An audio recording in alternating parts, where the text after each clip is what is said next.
Good morning students. तो हम लोग क्या पढ़ेंगे, स्टमक आज हम लोग देखेंगे। तो स्टमक में ये देखिए क्या है। सबसे पहले हमने स्टमक का एक डायग्राम बना करके रखे, ठीक है। कल भी हमने बताए थे स्टमक का डायग्राम। तो ये सबसे पहले है ओसोफेगस,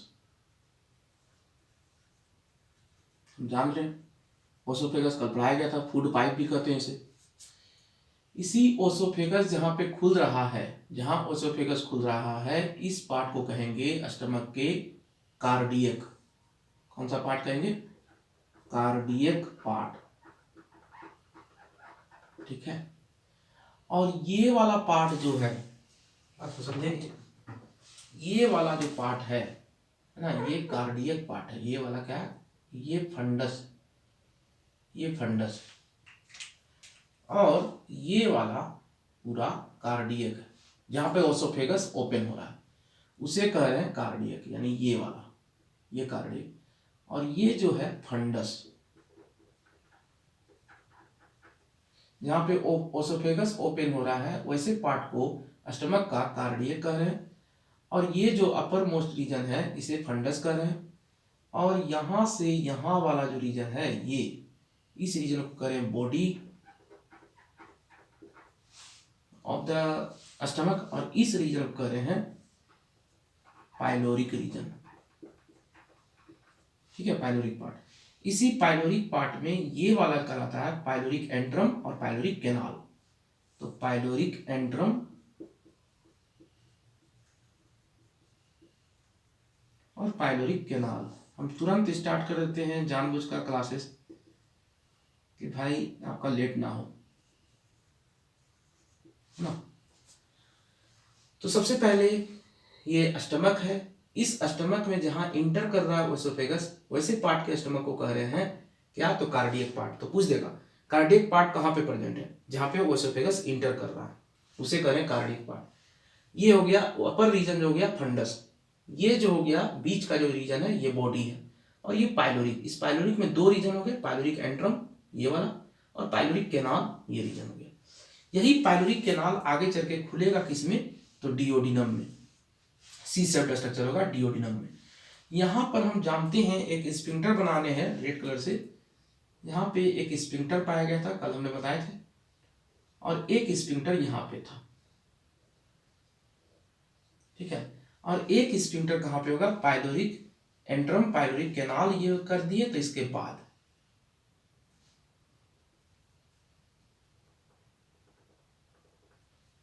ये वाला,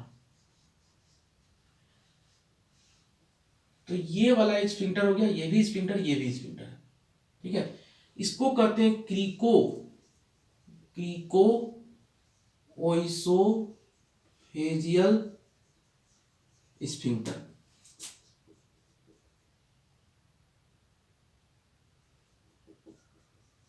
स्फिंक्टर ये हो गया, ये वाला जो स्फिंक्टर है इसे कह देंगे, देखिए आप, ओसोफेगस है और ये स्टमक है। तो गैस्ट्रो ओसोफिजियल, हम जानते हैं स्टमक को गैस्टर भी कहते हैं, तो इसी का नाम हो गया गैस्ट्रो ओइसोफेजियल स्फिंक्टर। स्मूथ मसल का बना होगा। और ये हो गया पाइलोरिक स्फिंक्टर। इसका दूसरा नाम हम लोग कार्डियक स्फिंक्टर भी कहते हैं। कार्डियक इसलिए नाम पड़ा कि उसके ही नियर अबाउट क्या है?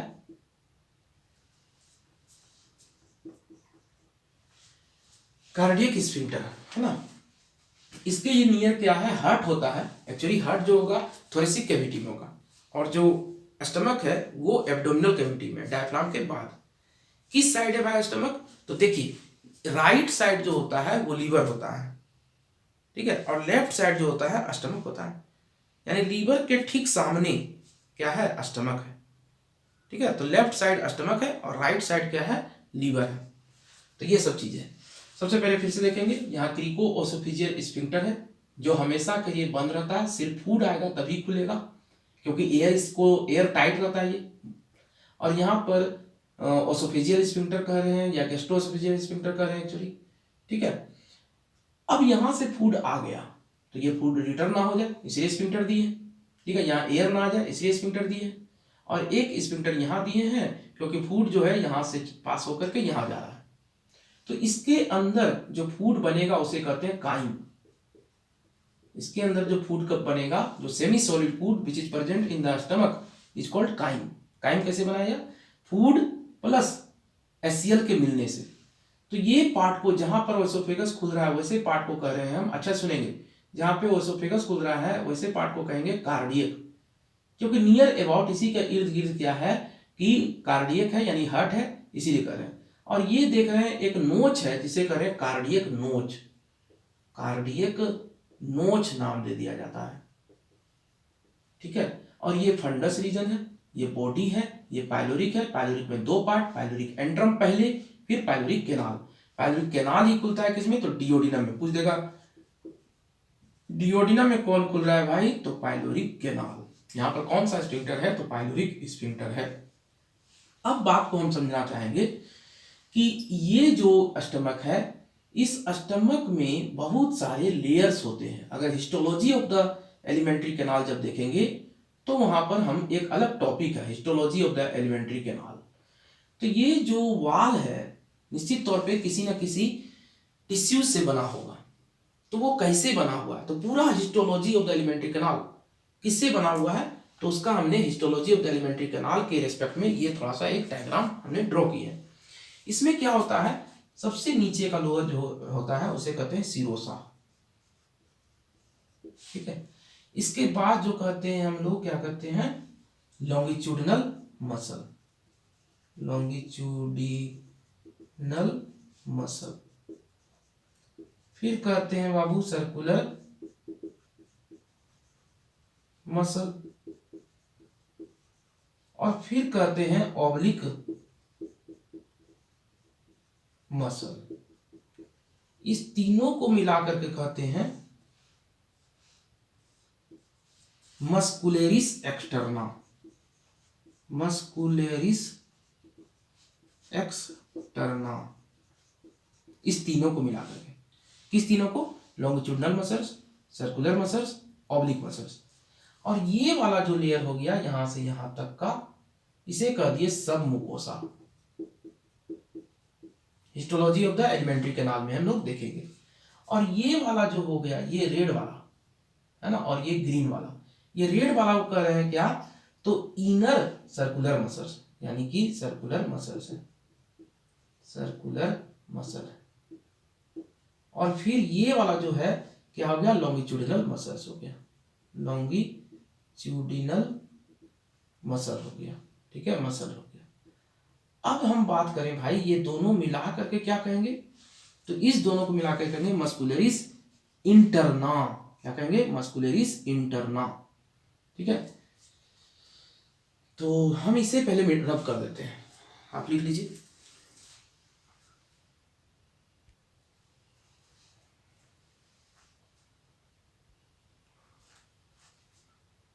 हाँ तो देखिए ये जो है जो हमने बनाए हैं ये क्या है, तो सीरोसा, यानी सबसे बाहर histology of the alimentary canal अगर देखेंगे तो histology of the alimentary canal में, पूरे एलिमेंट्री कैनाल में ये लेयर्स होगा। तो सबसे पहला कौन सा लेयर होगा, जो नीचे से अगर काउंट कर रहे हैं, ऊपर से नहीं नीचे से, यानी इधर से है ना, इधर से सबसे पहले होगा सीरोसा। स्टमक का वाल है भाई, तो पहले सीरोसा होगा। फिर क्या होगा, मस्कुलरिस एक्सटर्ना होगा। मस्कुलरिस एक्सटर्ना में 3 लेयर है, लॉन्गिट्यूडिनल पहले बाहर का, फिर सर्कुलर, और फिर ऑब्लिक मसल्स। यहां पर थोड़ा सा डिफरेंस क्या है, पूरे एलिमेंट्री कैनाल में सारा चीज पाया जाएगा, सिर्फ ऑब्लिक मसल जो है only characteristic feature of the stomach. Oblique muscle is the only characteristic feature of the stomach, और कहीं नहीं मिलेगा। यानी सबसे आउटर मोस्ट सीरोसा, फिर मस्कुलरिस एक्सटर्ना। मस्कुलरिस एक्सटर्ना में लॉन्गिट्यूडिनल मसल पहले, फिर सर्कुलर मसल, फिर oblique muscle. Oblique muscle is the only characteristic feature of the stomach. सब म्यूकोसा मिलेगा, फिर म्यूकोसा मिलेगा। म्यूकोसा में 3 layer, muscularis mucosa, lamina propria और एपिथेलियम। यहाँ पे जो सब म्यूकोसा है इसमें ब्लड वेसल्स मिलेगा, और लेमिना प्रोप्रिया जो है इसमें ब्लड वेसल्स मिलेगा। मस्कुलरिस म्यूकोसा में भी लॉन्गिट्यूडिनल मसल और सर्कुलर मसल होंगे, लेकिन यहाँ पे जो लॉन्गिट्यूडिनल और सर्कुलर मसल्स है ये ज्यादा लेयर में होंगे, और यहाँ पे जो लॉन्गिट्यूडिनल सर्कुलर मसल्स है बहुत ही थिन लेयर में होंगे। ठीक है, तो अब बात को देखिएगा, हम गैस्ट्रिक ग्लैंड बनाने का प्रयास करेंगे, है ना। स्टमक में ही क्या होता है, गैस्ट्रिक ग्लैंड पाया जाता है। तो गैस्ट्रिक ग्लैंड पूछ देता है कैसे बनेगा, तो गैस्ट्रिक ग्लैंड बनेगा म्यूकोसा से। किस लेयर से बनेगा, इसी कारण से हमने पढ़ा है। गैस्ट्रिक ग्लैंड पूछेगा सीरोसा से बनेगा या मस्कुलरिस एक्सटर्नस से बनेगा या सब म्यूकोसा से बनेगा या म्यूकोसा से बनेगा, तो म्यूकोसा से बनेगा गैस्ट्रिक ग्लैंड। गैस्ट्रिक ग्लैंड किससे बनेगा, म्यूकोसा से। तो निश्चित तौर पे म्यूकोसा में क्या क्या इन्वॉल्व होगा, muscularis mucosa, lamina propria, epithelium. तो ये जो है मस्कुलरिस म्यूकोसा है, और ये कह रहे हैं लेमिना प्रोप्रिया, ये वाला पूरा लेमिना प्रोप्रिया है, और ये है इपिथेलियम। इसी इपिथेलियम से एक्चुअली क्या बना है, गैस्ट्रिक ग्लैंड बना है। तो इस इपिथेलियम में ही 3 टाइप के मेन सेल्स होंगे और 2 एक्स्ट्रा सेल्स होंगे, है ना। तो वो सेल क्या है, तो एक होता है चीफ सेल्स, है ना। तो चीफ सेल्स क्या रिलीज करता है, तो पेप्सिनोजेन एंजाइम्स रिलीज करता है, प्रोरेनिन रिलीज करता है ना। और इससे कुछ गैस्ट्रिक एमाइलेज भी रिलीज होते हैं, गैस्ट्रिक लाइपेज भी रिलीज होते हैं, यानी 4 एंजाइम्स रिलीज करता है, जिसमें 2 जाइमोजेन के फॉर्म में रिलीज करता है, इनएक्टिव एंजाइम्स कहलाता है, और 2 एक्टिव एंजाइम्स रिलीज होता है। लेकिन यहां पर जो गैस्ट्रिक एमाइलेज है ये प्रॉपरली वर्क नहीं करता है, क्योंकि हाईली एसिडिक कंडीशन रहता है। अब हम बात करें कि एक सेल्स पाया जाता है ऑक्जेंटिक सेल्स। ऑक्जेंटिक सेल जो होता है थोड़ा बड़ा होगा, साइज में क्या होगा, बड़ा होगा। ये oxyntic cells by the way बना दी हमने, है ना। ये ऑक्जेंटिक सेल्स बना दिए, और ये ऑक्जेंटिक सेल्स बना दिए। पैराइटल रीजन में होगा बड़ा बड़ा जो सेल होगा, तो ऑक्जेंटिक सेल्स क्या होगा, बड़ा होंगे। ये ऑक्जेंटिक सेल्स क्या रिलीज करेगा भाई, ऑक्जेंटिक सेल्स क्या रिलीज करेगा, ये बड़े साइज में होते हैं, रिलीज करते हैं HCl और कास्टल्स इंट्रिंसिक गैस्ट्रिक फैक्टर। क्या रिलीज करता है, कास्टल्स इंट्रिंसिक गैस्ट्रिक फैक्टर। तो ये 2 चीज रिलीज करता है। इसके बाद हम लोग बोले म्यूकस सेल्स। तो म्यूकस सेल जो होता है पूरे सभी जगह में म्यूकस सेल्स पाया जाता है, और ये तीनों कैसा है, तो एक्सोक्राइन ग्लैंड है। कुछ इंडोक्राइन ग्लैंड भी पाए जाते हैं, तो वो इंडोक्राइन ग्लैंड जो पाया जाता है ये बेजल रीजन में एक्चुअली पाया जाता है। इसी में पाया जाता है इंडोक्राइन ग्लैंड, जैसे गैस्ट्रिन, जिससे गैस्ट्रिन हार्मोन रिलीज होता है ना। इंडोक्राइन ग्लैंड से क्या रिलीज होता है, गैस्ट्रिन हार्मोन वगैरह रिलीज हो रहा है। और कुछ स्टेम सेल्स भी पाए जाते हैं। क्यों स्टेम सेल्स पाया जाता है, क्योंकि stem cells is the undifferentiated cells. हम जानते हैं कि कुछ भोजन, कुछ खाना खा रहे हैं तो निश्चित तौर पे एसिड निकल रहा है, कुछ हो सकता है कि वाल बैक्टीरिया वगैरह के कारण खराब हो जाए, तो खराब हो जाए तो फिर से बनना होगा वहां पर, तो इसे वहां पर स्टेम सेल दे दिया गया है। तो stem cell is the undifferentiated cells. तो हम बोलेंगे कि गैस्ट्रिक इपिथेलियम कैसे बना है भाई, गैस्ट्रिक ग्लैंड, यही सब क्या है, गैस्ट्रिक ग्लैंड है। तो ये गैस्ट्रिक ग्लैंड है। इस गैस्ट्रिक ग्लैंड में बात को समझेंगे, ये जो ओपनिंग है ये वाला गैस्ट्रिक ग्लैंड है एक्चुअली, और इस ओपनिंग को कह रहे हैं गैस्ट्रिक पीठ, गैस्ट्रिक पीठ। ठीक है, इसे क्या करें, गैस्ट्रिक पीठ कर रहे हैं। ये जो गैस्ट्रिक ग्लैंड है ऐसे करके, ये देखिए गैस्ट्रिक ग्लैंड बना है, ये वाला गैस्ट्रिक ग्लैंड बना है, ये गैस्ट्रिक ग्लैंड है, ठीक है, ये वाला। तो इस गैस्ट्रिक ग्लैंड में क्या है, तो ओपनिंग है, opening of the gastric gland is called gastric pit. Opening of the gastric gland is called gastric pit. अब इस गैस्ट्रिक ग्लैंड में ओपनिंग जो कर रहे हैं इसी को गैस्ट्रिक पीठ कर रहे हैं। अब इसमें क्या होगा, म्यूकस सेल हर जगह है, हर जगह म्यूकस रिलीजिंग सेल है, हर जगह से म्यूकस रिलीज हो रहा है। लेकिन जो पेराइटल सेल्स है ये कहाँ है, लेटरल साइड में है, lateral side of the gland में। और चीफ सेल जो है ज्यादातर बेजल पोजीशन पे होंगे, और इंडोक्राइन सेल जो होंगे ज्यादातर बेजल पोजीशन पे होंगे। अब ये गैस्ट्रिक ग्लैंड बोलेगा कि उस 4 रीजन में, जो स्टमक का 4 रीजन है, कार्डियक है, फंडस है, बॉडी है और पाइलोरिक है, इसमें गैस्ट्रिक ग्लैंड कहाँ पाया जाता है। तो एक्चुअली गैस्ट्रिक ग्लैंड उसे कहेंगे जो एंजाइम्स रिलीज कर रहा है, जो है ना, जैसे क्या हो गया पेप्टिक सेल्स, है ना, और HCl जो रिलीज कर रहा है यानी पैराइटल सेल्स। तो peptic cell and parietal cells कहाँ पाया जाता है, तो बॉडी में भी पाया जाता है और फंडस में भी पाया जाता है। याद रखेंगे, बॉडी में भी पाया जाता है और फंडस में भी पाया जाता है। लेकिन पूछ देगा क्वेश्चन मोस्ट अप्रोप्रिएटली कहाँ पे, ज्यादा कहाँ पे, तो फंडस में। फंडस में क्या होगा, ज्यादा हो जाएगा। Main part of the body कोई कोई बुक दे देता है कि क्या है भाई, तो बॉडी, लेकिन main part of the body क्या हो जाएगा, फंडस।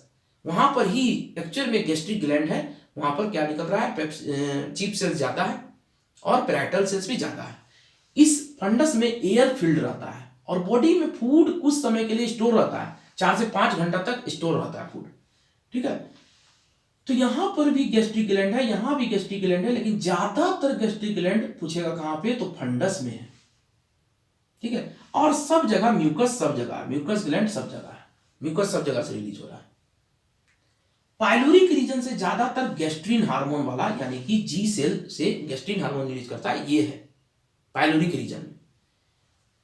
तो ये चीजें हमने देखे कि भाई गैस्ट्रिक ग्लैंड कैसे बना है, तो निश्चित तौर पे गैस्ट्रिक ग्लैंड किससे बना है भाई, म्यूकोसा से। तो म्यूकोसा में हम जानते हैं, बोलिएगा भाई इस ग्लैंड में एचसीएल कैसे आ गया, तो आप बात को समझिएगा। यहां से हम जान रहे हैं ये लेमिना प्रोपिया है और लेमिना प्रोपिया में ब्लड वेसल्स पाया जाता है। लेमिना प्रोपिया में क्या पाया जाता है, ब्लड वेसल्स पाया जाता है। तो इस ब्लड वेसल्स में H+ तो होता है, इस ब्लड वेसल्स में क्या है, H+ है। तो यही H+ यानी प्रोटोन पंप करता है, प्रोटोन पंप इस सेल में पहले किया और इस सेल से प्रोटोन पंप किया, यहां पर आ गया। बात को समझेंगे, पहले सेल में किया, पहले कहां गया, इस सेल के अंदर प्रोटोन चला गया H+, और यहां से ही क्या जा रहा है, Cl। तो H+ और Cl मिल करके HCl बनाया और यही सेक्रेशन कर दिया HCl। कौन सेल लेकिन लेगा, प्रोटोन पंप। तो प्रोटोन पंप उसी में चलेगा जो उसके लिए जिम्मेदार है। तो ये प्रोटोन पंप करने के लिए सिर्फ पैराइटल सेल रहता है, क्योंकि वहां पर ही प्रोटोन पंप पाया जाता है। तो वो क्या करता है, प्रोटोन को इस ब्लड कैपिलरी से लेता है, और जब प्रोटोन को ले लिया तो ये Cl- को भी ले लेता है और HCl इसके अंदर बन जाता है। तो इसी कारण से पैराइटल सेल HCl प्रोड्यूस कर रहा है, और HCl प्रोड्यूस करके कहां ला दिया, इस कैविटी में। और इस कैविटी में जब HCl आ गया तो ये क्या कर दिया भाई, यहां से रिलीज कर दिए। जब यहां रिलीज हो गया तो यहां पर ही क्या है, कैविटी है, इसके ऊपर ही क्या है, कैविटी है, जहां पे क्या है भाई, तो फूड है, यहां पर ही क्या है, फूड है। तो देख लीजिए, यहां से आपने स्टार्ट किए थे सिरोसा, सिरोसा के बाद क्या स्टार्ट किए थे, मस्कुलरिस एक्सटर्ना, मस्कुलरिस एक्सटर्ना के बाद क्या कहते हैं, सब मुकोसा, सब मुकोसा बाद म्यूकोसा, म्यूकोसा में 3 लेयर, लेमिना मस्कुलरिस इंटरना और लेमिना प्रोपिया और इपिथेलियम। और वही इपिथेलियम तो कहां पर खुल रहा है, इस कैविटी में। तो निश्चित तौर पे यहां पे सेक्रेशन कर दिया गया HCl का। ये जो चीफ सेल्स है, ये चीफ सेल रिलीज कर रहा है, बहुत सारे एंजाइम्स जो रिलीज कर रहा है, ये भी इस कैविटी में खुला और पीठ से होते हुए, गैस्ट्रिक पीठ से होते हुए फिर बाहर आ गया, तो यहां फिर से बाहर आ गया। अब बात को यहां पर ये हो रहा है कि जब HCl यहां से निकल रहा है तो इसका वाल जो है क्यों नहीं डिसइंटीग्रेट हो जाता है, क्यों नहीं फट जाता है, ब्रस्ट कर जाता है, उसको डाइजेस्ट क्यों नहीं कर लेते हैं। बहुत ही हाईली एसिडिक कंडीशन रहता है, 1.8 pH रहता है, यहाँ पर पीएच रेंज पूछ देगा कितना रहता है, तो 1.8 pH स्टमक में। किसके कारण, HCl के कारण। तो ये HCl कारण ये वाल क्यों नहीं डिसइंटीग्रेट कर जाता है, क्योंकि हम बताए हैं कि म्यूकस सेल जो होता है, जो म्यूकस रिलीज करता है, ये सभी जगह है। तो एक लेयर फिल्म बना देता है म्यूकस का, चारों तरफ से फिल्म बना देता है म्यूकस का। तो जब म्यूकस का एक लेयर बना दिए हैं तो इसमें क्या होता है, HCl यहां रिलीज हुए, अब म्यूकस का लेयर के कारण ये सेल क्या हो गया, प्रोटेक्टेड है। ये पूरा एपिथेलियम क्या है, प्रोटेक्टेड है। आप तो समझ रहे, तो ये प्रोटेक्शन में आ जाता है। उसके बाद हम बोल रहे हैं कि यहां से जो एंजाइम्स निकल रहा है, प्रोटीन डाइजेस्टिंग एंजाइम्स निकल रहा है।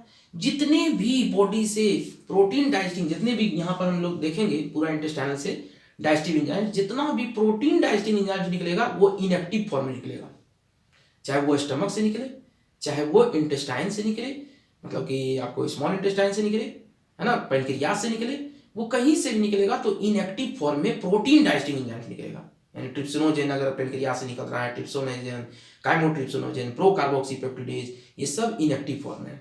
यहाँ से पेप्सिन निकल रहा है, प्रोरेनिन निकल रहा है, सब इनएक्टिव फॉर्म में। क्यों इनएक्टिव फॉर्म में, सिर्फ प्रोटीन निकलेगा इनएक्टिव फॉर्म में, अदरवाइज लिपिड को डाइजेशन करने के लिए इनएक्टिव फॉर्म में नहीं निकल रहा है ना, डीएनए को डाइजेस्ट, आरएनए को डाइजेस्ट करने के लिए इनएक्टिव फॉर्म में नहीं निकल रहा है। प्रोटीन को ही डाइजेस्ट क्यों निकाला जा रहा है इनएक्टिव फॉर्म में, इसलिए प्रोटीन को, protein digesting enzymes inactive form में निकल रहा है, क्योंकि हमारा बॉडी जो बना होता है किससे बना होता है, प्रोटीन से। क्योंकि हम जानते हैं protein is the building blocks of the body. तो निश्चित तौर पे ये जो एलिमेंट्री कैनाल है पूरा, जैसे स्टमक भी है, ये किससे बना हुआ है, तो प्रोटीन से बना हुआ है। और जब प्रोटीन से बना हुआ है तो active form of the enzyme निकाल देंगे, तो ये फूड को नहीं डाइजेस्ट करके ये किसको डाइजेस्ट करने लगेगा, वाल को ही डाइजेस्ट करने लगेगा। इसी कारण से यहां से जो एंजाइम्स निकाला जा रहा है, प्रोटीन डाइजेस्टिंग एंजाइम्स, वो इनएक्टिव फॉर्म में निकाल रहे हैं। बाद बाकी सभी एंजाइम जो निकाल रहे हैं वो एक्टिव फॉर्म में निकाल रहे हैं, कोई दिक्कत नहीं है, क्योंकि हमारा जो वाल है वो प्रोटीन से बना है, इस प्रोटीन को खा सकता है, डाइजेस्ट कर सकता है। इसी कारण से यहां से जो एंजाइम निकल रहा है सभी इनएक्टिव फॉर्म में। तो only protein digesting enzymes are released in the inactive form, otherwise सभी एंजाइम्स एक्टिव फॉर्म निकलेंगे। तो फिर से एक राउंड देख रहे हैं, ये ओसोफेगस आया, कार्डियक स्फिंक्टर में खुला, ये कार्डियक पार्ट हो गया, है ना, ये फंडस पार्ट हो गया, ये बॉडी हो गया, ये पाइलोरिक हो गया, पाइलोरिक में पाइलोरिक एंट्रम, पाइलोरिक कैनाल, ये स्फिंक्टर है, ठीक है। इसी में हमने देखे थे ये layer histology of the alimentary canal है, जिसमें सबसे ज्यादा गैस्ट्रिक ग्लैंड कहाँ पाया जाएगा, तो गैस्ट्रिक ग्लैंड पाया जाएगा कहाँ पे, म्यूकोसा में।